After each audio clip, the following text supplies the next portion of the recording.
To our last panel is clearly very informative and showed a lot of thought, foresight, planning, and true consideration of a lot of different variables that goes into transmission around offshore wind, and appreciated that discussion. It is incredibly insightful.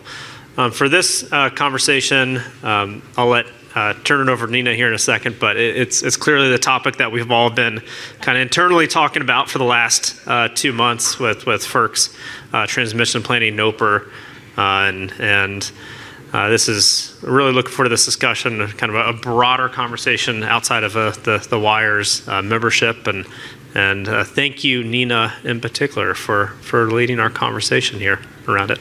So. Okay, in case people haven't noticed, we're mixing it up. I'm standing here because that way I'm not within hitting range of my panel. We're going to do this a certain way, so I want to explain your role. Okay, so we're going to begin with each panelist introducing themselves, their organization, and giving a tidbit about what they think about the NOPR on transmission planning and cost allocation. Love it, hate it, what do you particularly like, maybe you don't know, whatever. They get to decide how they want to handle that. Then we're going directly into questions.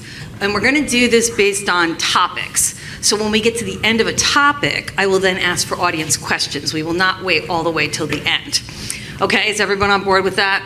Okay, good. I would just introduce the panel by saying, yes, we're here to talk about the FERC NOPR on transmission planning and cost allocation. I personally like to refer to it as the ghost of Order 1000. We're going to be visited by our friends, cost causation, elimination of ROFR, and obviously updating the planning processes. This NOPR has a lot of focus on long-range planning. The Commission, in introducing the NOPR, expressed concerns about whether the current process is too piecemeal and whether we are perhaps not being as efficient as we need to be in how we're developing regional transmission. So there's a lot of focus on the granularity of, well, how are we doing this? Are we doing it long enough term? Are we doing it in a way that's the best to get larger build out? You know, a lot's changed since Order 1000. It was introduced, that rule was introduced in July of 2011. So, you know, we've got 10 years under us. You know, it took until, the staff did a report in 2015, the FERC staff, to decide if it was working. And at the time, they basically came back and said, we don't really know because we haven't had enough time. Keeping in mind that in 2017, there hadn't even been a competitive project completed yet. So, you know, we also have a lot of change in the energy landscape. Yes, Order 1000 looked at connecting renewables. It was something people were beginning to look at. But if you look at the data, we've got, you know, at the time, in January of 2011, it was 40.1 gigawatts of wind as part of the resource mix. In 2020, it was 118.3 gigawatts. Solar's also obviously booming. In 2020, it's only making up 3% of the US electricity consumption, but we're expecting that to rise to 20% by 2050. So are utilities investing? Yes, they are. So I think the question that FERC has is, are they investing in the right things? EEI data shows that in 2011, investor-owned electric utilities invested $11.9 billion in the grid. In 2021, that was up to $27 billion. So with that background, I'm going to turn it over first to Jamie with Ameren. Great. Morning, everyone. I'm Jamie Simler. I'm Vice President of Federal Regulatory Affairs for Ameren. Ameren is a Midwestern energy company. We've got a vertically integrated utility in Missouri. We've got Ameren, Illinois, that operates in Illinois, a restructured state, and then we have a transmission company who builds the transmission for all three companies and participates also in competitive transmission projects and is trying to develop a merchant transmission project in the desert Southwest. So the transmission NOPR is of great importance to us. We think that the NOPR is very positive from the standpoint that it is proposing that the country, that planners shift to a more holistic, comprehensive, forward basis for planning transmission, We think that it aligns very nicely with what the MISO has already done. And for anybody who doesn't follow MISO, they announced earlier this week a first tranche of projects, $10 billion worth of projects that resulted from MISO's long-range transmission. So we think that's very favorable. And we're also very encouraged by the fact that the Commission has teed up in the NOPR revisiting the policy that eliminated the right of first refusal for transmission planners for incumbents to build. We think with all of the significant, the way that the transmission can enable the significant amount of resources to meet state renewable and customer goals, that taking a look at that it's the right time to do that given the pressures on timely getting cost-effective transmission built. I want to thank Larry Gastiger and Wires for inviting me to participate. I don't get out much, so it's great seeing you all, and thank you. Okay, now we're going to turn it over to Karen Onaran with ELCON, and please explain who ELCON is Yes, for anyone I will. who doesn't know it. Hey, show of hands, does anyone not know who ELCON is? Okay, you don't have to explain. They were just too shy. No, I'm Karen Onaran. I'm the Vice President of ELCON. ELCON is the trade association for large industrial and commercial customers of electricity. So we represent very large load. So as the customer, I am always right. Let's just keep that in mind right up front. So what I find that, my reaction to the NOPR is I'm actually encouraged. I might be the lone customer voice out there because a lot of other customer groups are not as positive on the NOPR. I, however, see it as where Order 1000, even though it was trying to force cooperation, I think it had the opposite effect. Everybody kind of went into their own corner, and everybody was afraid to communicate because everybody was a competitor, and so I think it had the opposite effect. So I'm pleased to see FERC kind of trying to put that coordination back in there, because this piecemeal incremental build, as Nina pointed out, is not cost effective. And even though big, long range transmission projects will be costly, at the beginning, I think in the long run that we will see cost effective, because you are taking in more inputs, how much value can we get out of these projects? We're not going to just solve for potentially just one driver being public policy, even though this NOPR does seem to focus a lot on public policy. I want to see that coordinated among all of the drivers. Let's find out, how much bang for the buck we can get. The only concern I think that, as customers have with the sort of long-term planning horizon, which I absolutely encourage, we need to start to anticipate, what we need in 10 to 20 years, because heck, it takes that long just to build it. So, but the only concern I have is relying too much on those, scenarios and building things that actually don't either come to fruition or the driver disappears, because we've seen that happen where projects will be planned and start to build, and load will change, demand will change. So just want us to be cautious in relying too much on the long-term planning horizon to start planning. I think it's informational, but we shouldn't be teasing out projects immediately from that process. All right. Well, thank you, Karen. Now we're going to our RTO representative, Craig Glazer, PJM. Okay, so everybody probably knows PJM. I'm Craig Glazer, I'm Vice President, Federal Government Policy for PJM. Been doing this for 22 years at PJM. Before that was chairman of the State Commission in the Midwest. But I'm going to do something a little different, at the risk of annoying Nina. I'm kind of a history geek, and I just wanted to take a moment to recognize that we are actually within shouting distance of the birthplace of the Federal Power Act. Oh my God. I don't know if people know this story or not, but back in the 1920s, the municipal utilities in the state of Rhode Island entered into a full requirements contract with a coal-fired power plant across the border in Attleboro, Massachusetts. And they were in this contract for some years. The steam power plant kept raising its rates. The municipal utilities got outraged, they went to the Rhode Island Commission and said, do something. So the Rhode Island Commission said, well, we're going to regulate the rates, and we're going to crank down on the rates from the Attleboro power plant. Well, our Attleboro power plant had some good lawyers and said, nothing doing, wait a minute.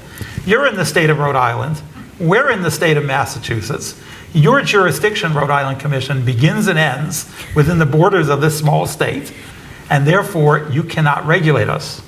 Case went to the Supreme Court. The Supreme Court found that, in fact, Rhode Island could not regulate that power plant, and there was what was called the Attleboro Gap, where in fact no one regulated interstate sales of electricity, and that led under the Franklin Roosevelt administration to the creation of the Federal Power Act and the Federal Energy Commission to then fill in the Attleboro Gap. So had we not had the boat trip, I had suggested to Larry we actually visit the site and lay a wreath at the Attleboro plant.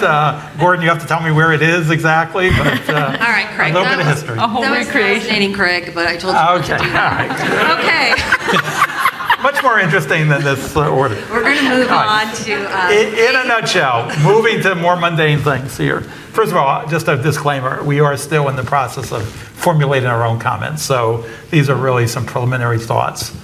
But I see us kind of at an inflection point, because we've been in this movie before. We've seen this movie before, frankly. The NOPR, in all due respect to David and the FERC, but the NOPR is very heavy on process and very light on really what, at the end of the day, we ought to be planning for. And I worry about, because I've seen situations in Order 890, in Order 1000, and in this order where there is not agreement among the commissioners what they want to see the transmission grid necessarily look like. So what's the default? Default to a lot of process. And the problem with process is important, consultation is important, but it also becomes grist for litigation. We already have lawyers attending our planning meetings. We have every case is ending up at FERC in dispute. So I think we're kind of at the inflection point. Is this not going to be just another layer of process, or is this actually going to help drive some really very effective planning? And I think the jury's out on that. So I think it's all on all of us, the collective us, to help address that issue. Thank well, you. and that's why it's a NOPR. We have to finalize it. Okay, so on to David Borden from FERC, who is also going to give us just a very brief overview of the NOPR. Thank you, Nina, and thank you, Larry and Wires, for the invitation. I appreciate being able to speak at this event. I'm David Borden. I work in FERC's policy office, and I'm also the internal team lead on the NOPR project. Been involved with that since, I guess, early, it seems like years, but early 2021. Okay, and of course, you know, I'm in favor of the NOPR, given the questions that were put out. And I think just a brief overview, the NOPR is a top priority of the chairman. It is a proposed framework from FERC to have more forward-looking and comprehensive regional transmission planning. And FERC hasn't changed with respect to focusing on the more efficient or cost-effective regional transmission facilities to be identified. So that's a very strong priority and emphasis in the NOPR throughout. It does this through primarily long-term regional transmission planning as a proposed requirement. I won't get into all the details, I know we're pressed for time. That's more of minimum time horizon, frequency of conducting the planning, multiple scenarios, minimum set of factors that drive transmission needs. All of those are the prescriptive and process-based, I think, Craig is referencing. So that's all in the NOPR. I do like Nina's reference at the beginning with respect to the ghost of Order 1000, but it really is also an opportunity for FERC to revisit some of the issues in Order 1000. And so the NOPR does propose a new process for cost allocation, whereas in Order 1000, ex ante was a very big major reform at the time. Now, FERC sees that it has always encouraged states to participate and understands the important role that states play in siting and approving transmission. And so there's an encouragement to have states more involved in that cost allocation process, hopefully reaching agreement on benefits and cost allocation commensurate with it as an option. But it's certainly, if you went that route, you could avoid ex ante, wait and see whether that happens. Then also the competition reform. The FERC is revisiting that reform from Order 1000 on a conditional basis. There's a concern that there hasn't been the type of regional transmission facilities developed, and so FERC is proposing a conditional form based on joint ownership, and I'm sure we'll get volumes of comments on that particular topic. I would just say that, process-wise, comments are coming up in August 17th, and in the middle of September, reply comments. It's an important priority for the chairman, and I think this particular conference, teed up so many of the issues. Gordon's keynote address, the offshore wind panel. There's so many drivers that are affecting transmission needs over long term, and the Commission sees this as a priority for addressing those needs. Thank you very much. Okay, we're going into our first topic. It's planning. Think about your questions. Okay, Jamie, you have the first question, which is... For 15 points. Go ahead. Now, it was supposed to be Craig, and he knows it, but I'm punishing him. Okay, so I've noticed that. Jamie, the NOPR calls for standardized planning horizons and a specific number of planning scenarios. Has the lack of standardization been a problem for developers, and do you see this as something that developers need? Thank you for the question, I think. As you know, Order 1000 didn't, as we just said, it didn't standardize a whole lot. So fast forward into this, the need to have a minimum of 20 years, 4 scenarios, 7 factors, the whole laundry list, and debate whether it's too prescriptive. I don't think within a region that it has necessarily hindered, the lack of standardization has necessarily hindered developers. You work within the rules that FERC approves. Now, the fact that FERC is proposing to standardize a number of things, if adopted in a final rule, I think that it could potentially facilitate, and maybe reduce seams, maybe try to facilitate some interregional planning. Although even on that, on that front, I think there's probably going to have to be more of a focus top down than this whole percolating up and checking what's available in each region across the seam. And last point on this, I think probably what hinders more so some of the transmission development is, in terms of standardization, is the fact that you've got, different data, different assumptions, different desires of states. And I think that all has to meld together. And as so many people here have already said, the important role of the states, not only in the planning process, but in the cost allocation. So once you have the state rule, I think that helps developers to understand how to move forward. Do any of the other panelists want to comment on that?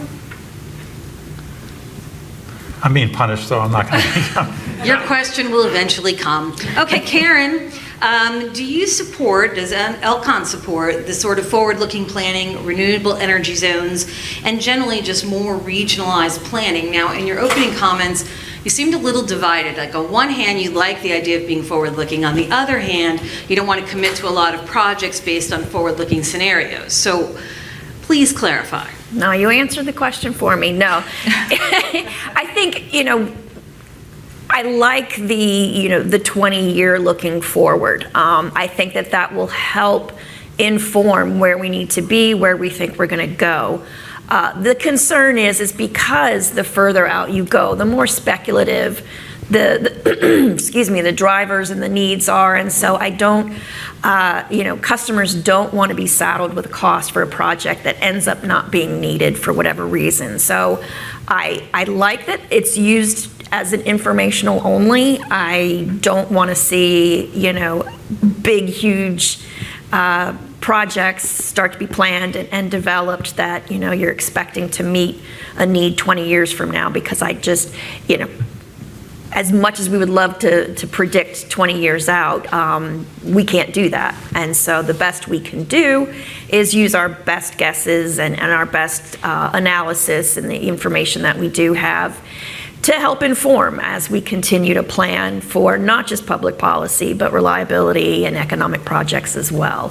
So that's kind of how I reconcile being in favor of the long-term planning without relying on it too heavily to actually start building things that we may not know if they'll be needed. Okay, Greg? Yeah, I think this is sort of the fundamental question that I think, to be honest, in all due respect, I think the commission punted on. And I call it the three questions. It's like the four questions of Passover. These are the three questions of the NOPR. One is, we can run hundreds of scenarios. We can do that as a resource issue, but we can do that. But the real tough question, where the rubber meets the road, is who decides of the 100 scenarios we run, which ones are actionable? Which ones we're going to say, okay, of all of these, that's the one, or the series of them we're going to go forward on. Is that a vote of the populace? Is that just the states? Is that just the RTO? Who decides that? Let's assume at the end of the day that the RTO is the decision maker on that. And the NOPR is not all that clear on that point, but let's say we are. What criteria do we use to say, of all these different scenarios, we're picking that one, and that one, and that one, and that's the future we're going to go forward with? What parameters do I use to make that decision, if in fact we are making the decision? And then the third question is, what's the process to sort of check in with the regulator, in this case the FERC, that scenario still makes sense and that we should still go forward with it without creating stranded costs or other issues? I will tell you, 20 years ago, the commission held a technical conference in Charleston, West Virginia, and told us in no uncertain terms to build transmission from the coal fields of West Virginia to Maryland, Baltimore, Washington area. And the featured speaker at that technical conference, which was hosted by Pat Wood, Jamie, I don't know if you were part of that. Don't say it was me. Was then Senator Joe Manchin, needless to say. Oh, but there was a surprise. powerful move by the commission. Imagine if we had built for that today. Okay? Yeah, we would have had a strong backbone, but I'm not sure that's the location, frankly, where we necessarily need transmission today. So the three questions remain. We raise them to the commission. I hope they get answered in the final NOPR, final rule. I'm going to offer a quick comment here, which is I spent many years speaking to environmental groups who were convinced that the lines we were building in the Midwest were because we wanted to facilitate coal. Right. So I do think, transmission lines can have multiple uses, even if they aren't for their original intended purpose. But moving along, generator interconnection is a separate rulemaking, and we're not going to get into a lot of detail here, but there's always been this sort of question of where does generator interconnection end and planning begin, and how do they hinder or support each other? So maybe if we could talk about generator interconnection in the context of this long-range planning, and we'll start with Dave. Thank you. The long-term planning reforms, over that long horizon, I think as transmission facilities are developed, there's a hope that in the long term it can add more headroom to the system, maybe, and that could facilitate interconnection and alleviate some of the issues in the interconnection process. I think that that's where the long-term transmission planning fits in with interconnection reform. There's also one particular proposal in the NOPR to address the repeated requests for interconnection that end up being withdrawn that could eventually go into transmission planning. Won't get into those details, but essentially I think the long-term planning process, it's hoped that it would create more headroom for the system. And on the interconnection reforms, to the extent they're successful at improving the queue, that could provide better data quality and input into the long-term planning process, because it does show up in the planning process as an input today, and I think that's expected to continue. That could help planners with respect to addressing some of the uncertainty over what's actually there and likely to go forward. So maybe, Karen, you're going to feel better if we clean up the queue? Yes. Okay. So Nina, I think if we're going to clean up the queue, we have to be pragmatical and practical about it. And the ANOPR could be read as FERC proposing that transmission be built for any and all generation in the queue. And I think we can't do that, right? Because it's, helping Karen here. It would, potentially overbuild the system. Not all the generation in the queue we know is going to materialize. I think the comments were made earlier along the same lines. So I think that it's got to be something plausible. I agree with David that, if you build out the transmission with reasonable scenarios, plausible ideas of where generation is economic generation is going to want to interconnect, then you have a good chance of getting kind of the planning right and for projects to be built.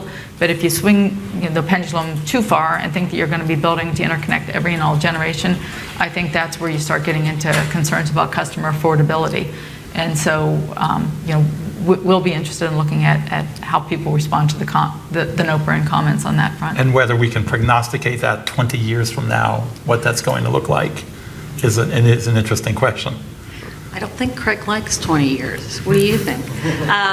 Okay, one last question in planning, and then we're going to the audience. How much does any of this apply to non-RTO regions? I know some of you are not in non-RTO regions, but maybe one of you would take it. I'm going to take this because I'm the customer. No offense to my non-RTO friends, but the way I see it, there are a lot of rules that have come out for just the RTOs and a lot of the planning, and the non-RTOs are kind of, they had to comply with Order 1000, but it was not as strict as we perhaps saw the RTOs go, very, very descriptive in how they were going to do that. My opinion is, for a long time, has been that, why is this all being saddled onto the RTOs and the RTO customers? What is the difference in a customer of an RTO as opposed to a customer of a non-RTO? We're all concerned about reliability at low cost, and that goes for any region, whether Craig's looking out for us or we're having to do, bilateral contracts. I desperately think that, we needed to think about that and bring that together, so. Amen. All right, does anyone from the audience have a question on planning? I think someone has to bring a mic up here.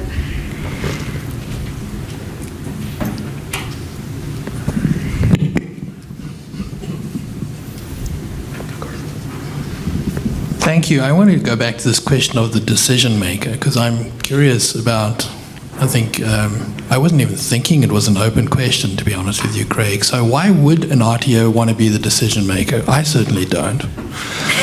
Right? So why would you want the hassle of being the decision maker on this? You're saying, why do we want to be? Yeah. Well, my point is, the NOPR is not clear who's the decision maker.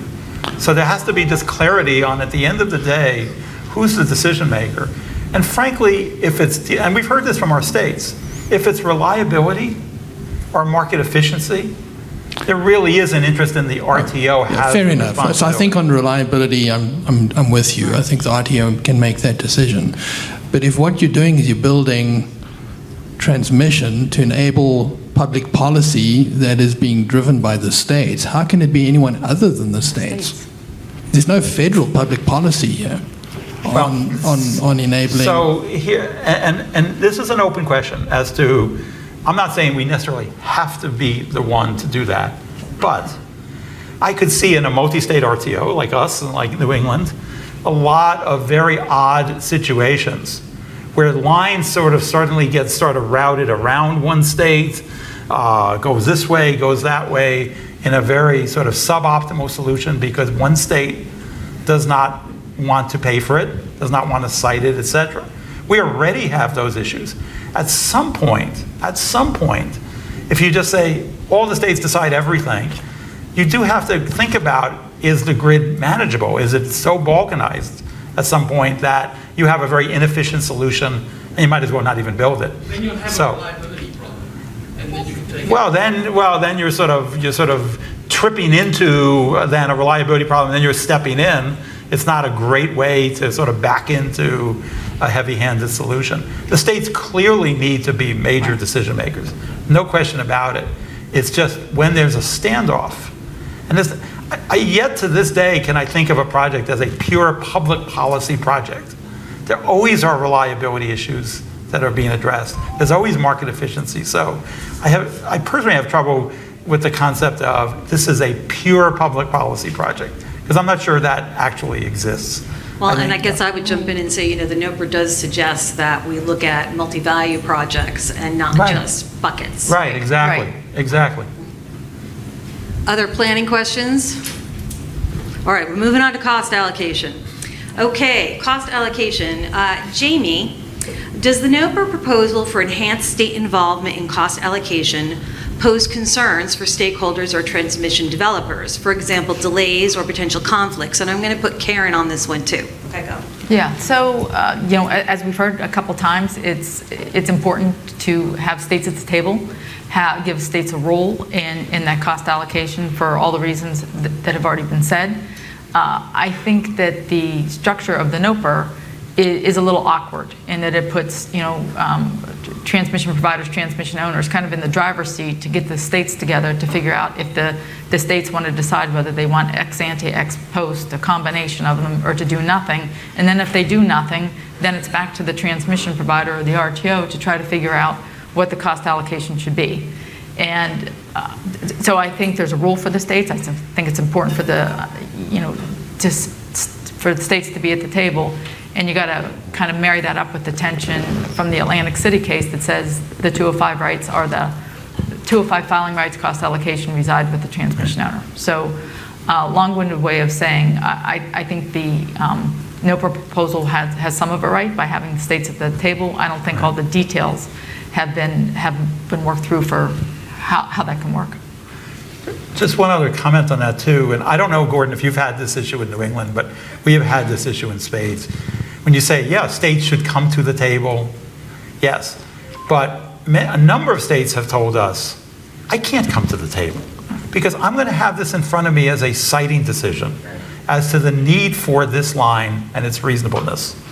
And I am, in fact, prejudging that if I am sitting at the table, making a deal, if you will, with my fellow states without following the due process. So we have had states that say, no way.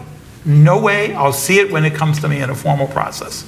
So I think you're going to have that conflict as much as states may want to come to the table. They may be judicially barred from doing so. And I think it's also degrees of how they're coming to the table. I mean, they can be part of the process, they can be part of the discussion, and that's short of kind of rubber stamping it, right? Some states, like OMS, has the right to, if MISO files for cost allocation, they can ask MISO to file an alternative cost allocation. So there are things in tariffs and in transmission owner agreements that have kind of already been settled. It's a fine line when you're sitting at the table negotiating and saying, I'm impartially deciding in a siting case whether this line is needed. Well, I guess it too depends on how you're doing this. If you're doing it as a separate, this is the cost allocation we're going to use for all regional projects going forward. Right. You're not biased, right? You can still make decisions. And I was going to say, we have OMS, we have OPSI, we have lots of state organizations. So let's ask FERC, how much different is this than what we already do?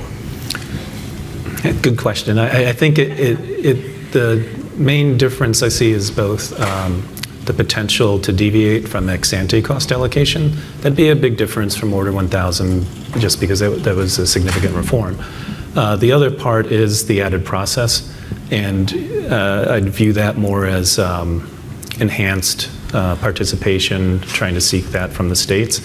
So that recognizing that process exists, just as you mentioned, there are a number of state organizations that already participate in RTOs, but this is trying to give states more of an immediate process of seat at the table for cost allocation. If they prefer state agreement and can get agreement on that, that could be a significant change. So it's a process to do that. I think others have pointed out that it remains to be seen, how it would work in practice. Well, and I think we can see that in some states, like the New York ISO, we have a single state, it's a lot easier to do some of these things. But I'm going to give you a question that's not on the list. So the question is this: in the Midwest, one of the biggest problems we're having in MISO and to some extent SPP is that we're trying to move power into and out of the region. And Order 1000 was pretty explicit in saying you cannot attribute costs across the seam unless people agree to take those costs. So is this rule going to solve that problem? I think that at the time that Order Issue 1000 put that in, I remember talking to one of the commissioners and saying, you have doomed interregional projects because you can get the benefit by just vetoing paying for the cost of it. But if I go forward with it, the power will just flow. I said, you have made them that much more difficult. And I never did get a good answer to that. But you're right, I'm not sure that has been addressed. No. That's why we keep talking about interregional transfer capability as a subject that, again, to the substance rather than the process, that it would be good for FERC to address. Yeah. And I heard at the FERC Neighborhood Task Force that issue came back up about interregional transfer capability as a way to try to deal with some of the issues. Right.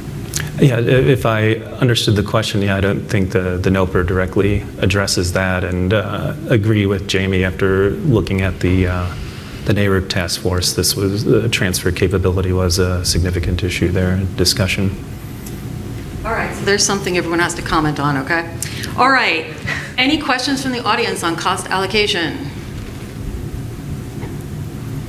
Oh, there's one. See, I knew I could count on my own staff to ask a question. Break the ice.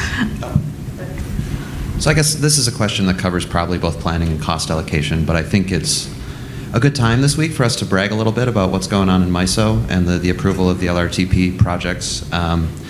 And, you know, I think that shows that this can be done, that these ideas are not particularly far-fetched.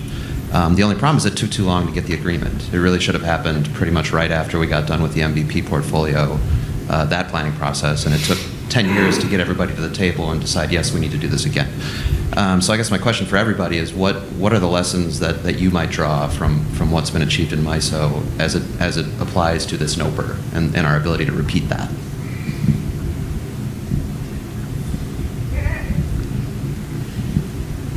You'll have to comment on that. I'm not on my PJM's not going to comment on that. I think there might be a pending rehearing on this, so I'm not going to comment on that one. So Devin, I'll jump. So I don't know what took, the time between the MDPs and 2019 when MISO started talking about the LRTPs again. But it took a while to get all those projects built, right? One of the projects still is not into service, and all the headroom that was built through those projects is now kind of used, right? I think it enabled 42 million megawatt hours of clean energy, dealt with a bunch of reliability problems. So now they're at the point where it's time to they planned and now they're going to execute again. Could they have kind of done it midway through? Maybe, but maybe all the resources were taken up with other things that FERC had been asking MISO and others to do. So, so my point on that is there's only so many resources, and everybody seems to be pretty thin, and so we need to focus when we can on the biggest things, which I think right now is getting transmission built timely and cost effectively. Yeah, and props to MISO and some of the other RTOs who really have gotten away from incremental build and tried to look more broadly to do sort of portfolio planning and zonal planning. Okay, any more questions on cost allocation? All right, we're going to competition. So let's see. The NOPR proposes to not require or allow you to have the right to build as an incumbent as long as you engage in a partnership arrangement with another entity that is not an affiliate. FERC just recently, I think yesterday, the day before, approved MISO's, what we call the 80/20 filing, where basically they said we're not going to have competition for some projects because it just takes too long, it's too expensive, and we need to get this stuff done. So I guess the question is, in a broad sense, is FERC getting it right? Are they getting it wrong? This isn't sort of a question of do you love competition or not. I'm just saying from your on-the-ground experience, is this going to get transmission built quicker? Is it going to cost more money? What are your thoughts?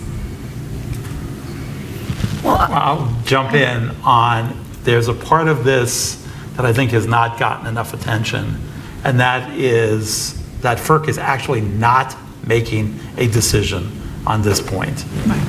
They are leaving it to each region to file 205s on whether they want to reinstate the ROFR. The problem with that is we are then subject to the governance provisions in each RTO associated with that. So in PJM, the rules around competition are written into our operating agreement. That means it requires a 2/3 vote of all of the stakeholders to change it. In MISO, I believe it's a different process. So we're going to have a patchwork on based on the particularity voting structures and deals made in each RTO on an issue that frankly is national in scope. There's no regional difference issue, I would posit, associated with the right of first refusal. Either competition for transmission is something you want or something you don't want. But I don't think it should be, well, it's okay to not have competition in MISO, but have it in PJM because of the way the votes lined up. That's encouraging RTO shopping. That's encouraging gaming. So we actually tend to push back on the idea of leaving it to each region. My understanding of why the commission did it that way was they were nervous about actually, I don't want to put words in your mouth, but I understand they were nervous about actually sort of reversing their position on the ROFR.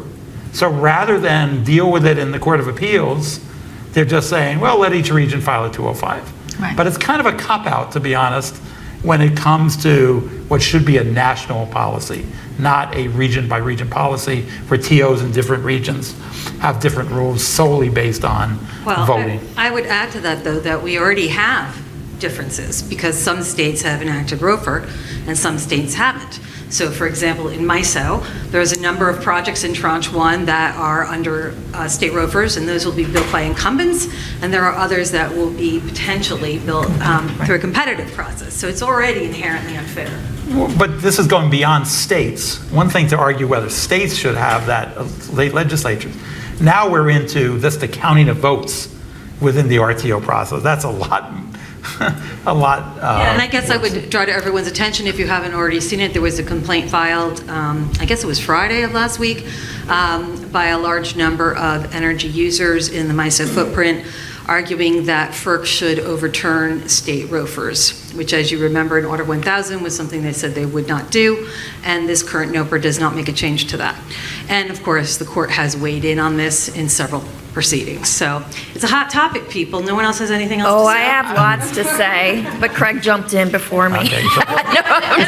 I just want to agree with Craig. I think that the way that the commission has teed it up is awkward for the reasons you said, and I would hope that you wouldn't stop your comments just at that, Craig, but you would help the commission find a path forward to basically have a level policy of reinstatement.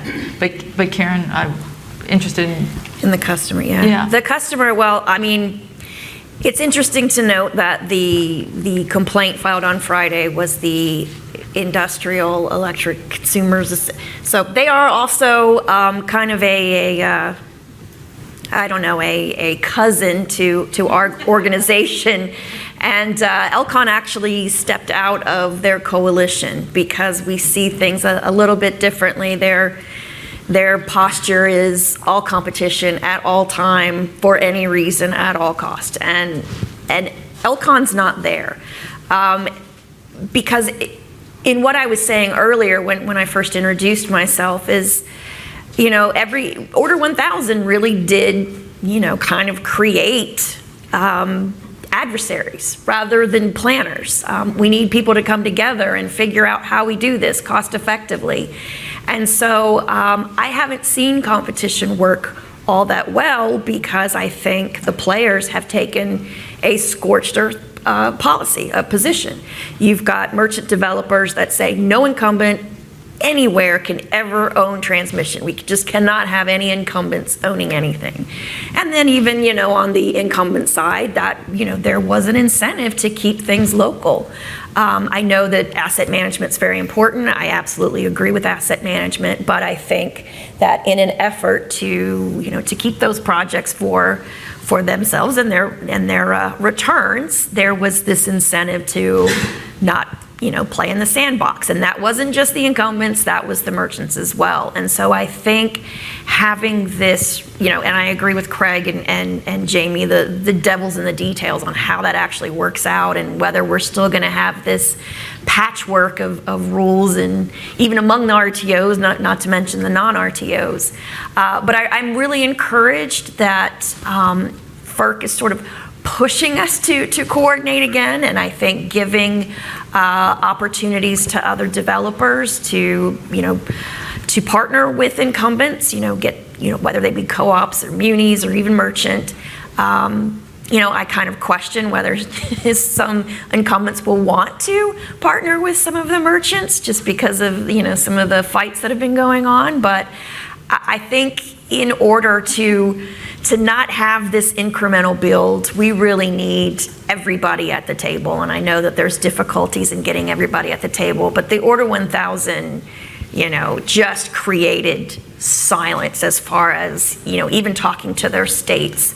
So I'm encouraged that, the ROFR is something that's being potentially put back on the table. And you will not hear another customer group say that, so I'll just say that right now. We really like you, Karen. Okay, so If I could just add something quickly. you about partnerships. Yeah.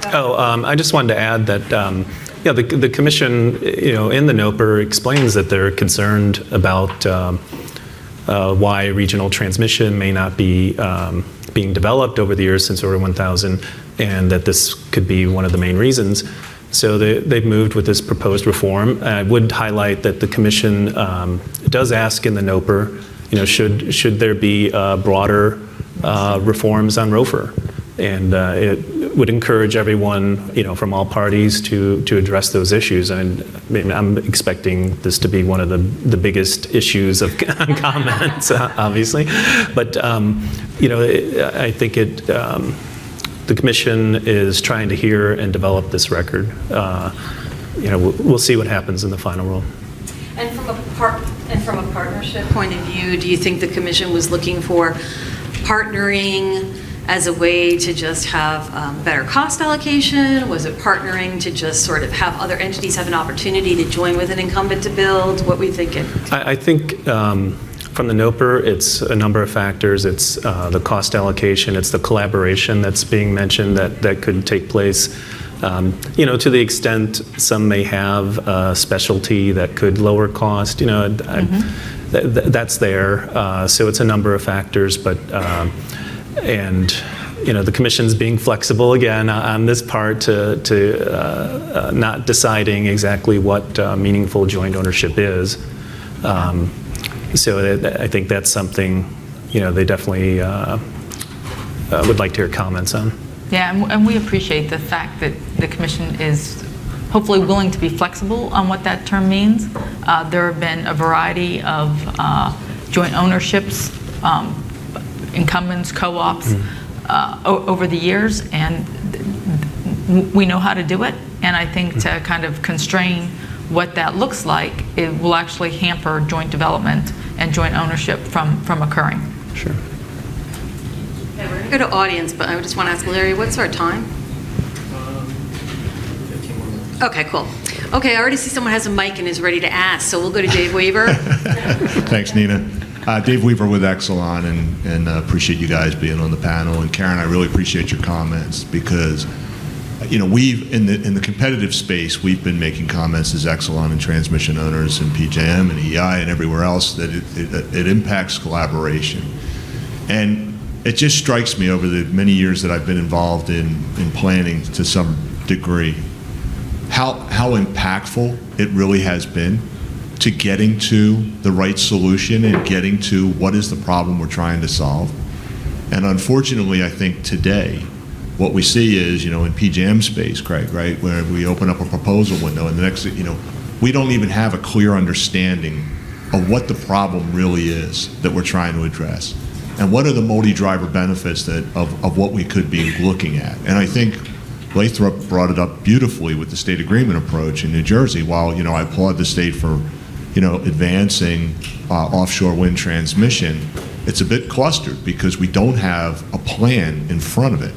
And we have other examples where we're trying to work through transmission issues between our utility and our neighboring utility in a proposal window, and we can't talk to PJM about what we're seeing, what our assumptions are. What we're having deactivation announcements happen during the middle of these proposal windows, or we've got our own internal folks that have insights based on their relationship with the states and consumer advocates and such as to where load is potentially going, where electrification is going to happen, where utility scale or behind the meter generation is going.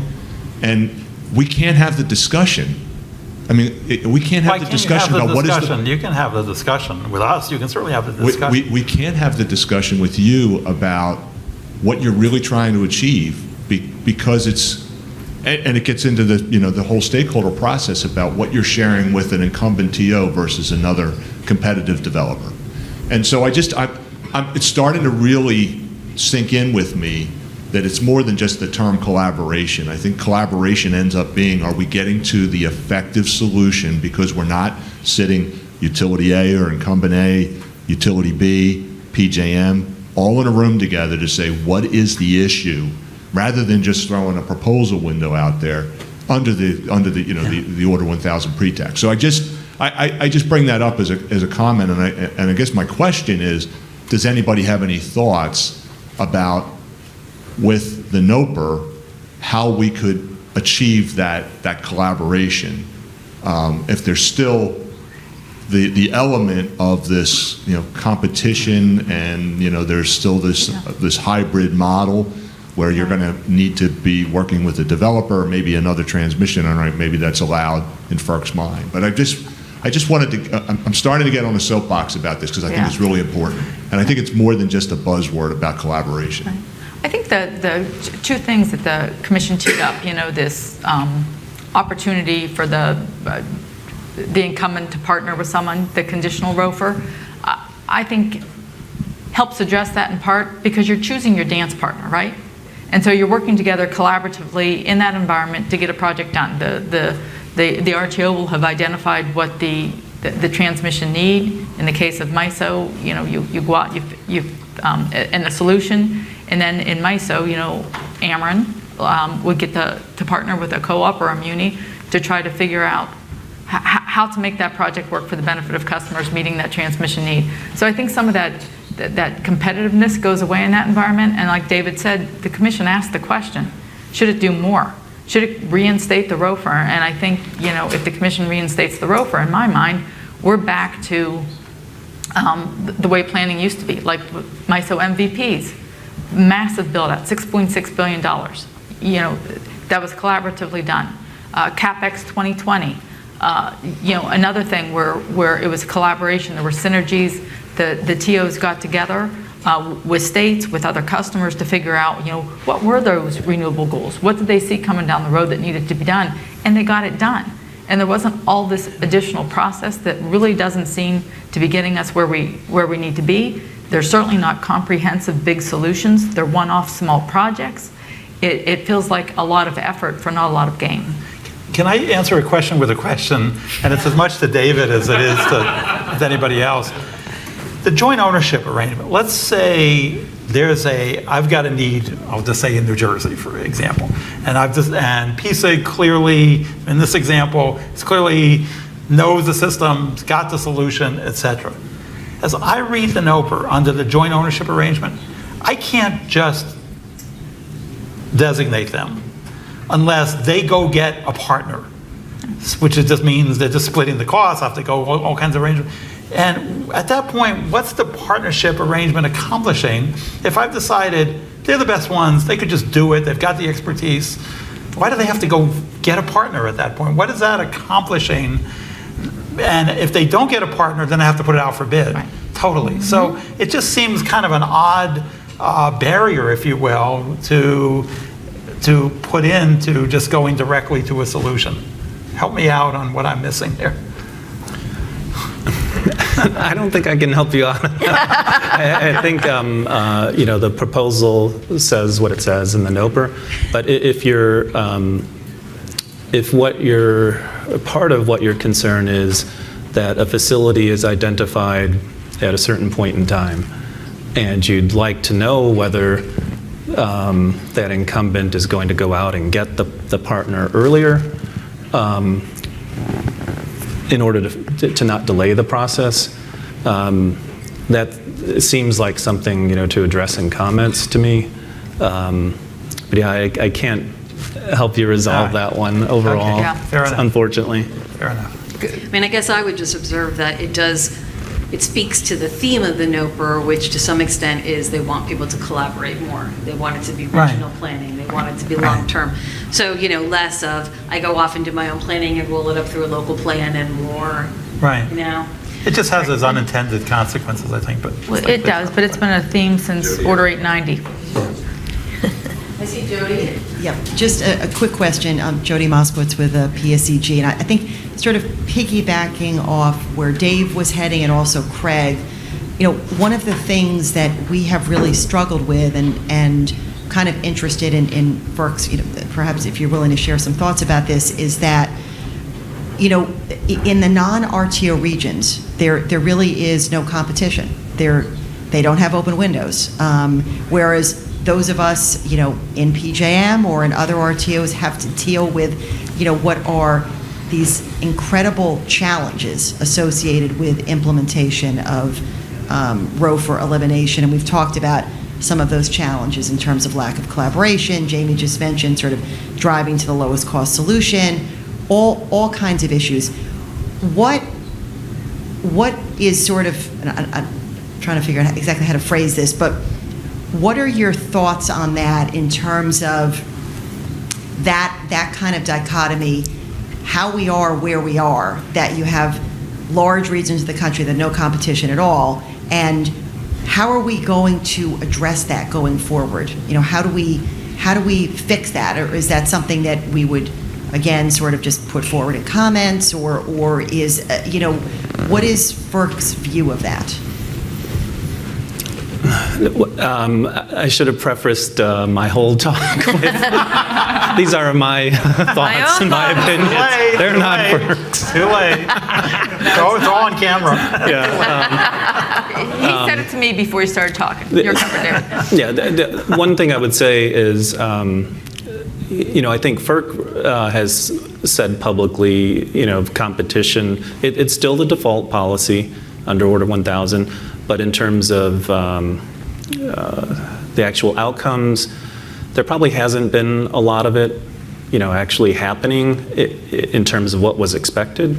And so, maybe this just fits within that picture in terms of one non-RTOs not having any competitive projects. Some of that is perhaps, well, I will just say FERC has approved processes, Order 1000 processes for the non-RTO planning regions, and so those are FERC approved, and the regions are planning under them. I'm not going to say any more than that.